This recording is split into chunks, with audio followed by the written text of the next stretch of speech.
మన మాటల్లో ఎంత చెప్పుకున్నా ఒక ఆథెంటికేషన్ అనేది ప్రూఫ్ చూపిస్తే దానికి దీనికి అసలు రిలేషనే లేదు. ఒక ప్రూఫ్ అనేది మొత్తం ఆన్సర్ చేసేస్తుంది అన్ని క్వశ్చన్స్ కి. అలాగే ఇన్ని కన్సల్టెన్సీస్ ఉన్నా వై వీసోర్స్ ఆథెంటికేషన్ ఏంటి వీసోర్స్?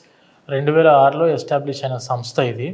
అండ్ దానితో పాటు మన వీసోర్స్ వచ్చేసి మినిస్ట్రీ ఆఫ్ కార్పొరేట్ అఫైర్స్ ద్వారా గుర్తింపు పొందిన సంస్థ. Ministry of corporate affairs government of India ద్వారా గుర్తింపు పొందిన సంస్థ మన వీసోర్స్. అండ్ ఇప్పుడు మనం మాస్టర్స్కి అడ్మిషన్స్ చేస్తున్నాం. మాస్టర్స్కి అడ్మిషన్ చేస్తున్నాం అన్నప్పుడు ఖచ్చితంగా బయట కంట్రీల యొక్క గుర్తింపులు కూడా మనకు ఉండాలి.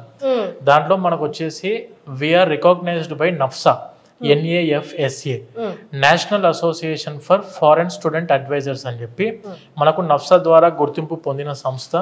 And ICEF, international consultants for education and fairs అని చెప్పి ICEF ద్వారా కూడా గుర్తింపు పొందిన సంస్థ.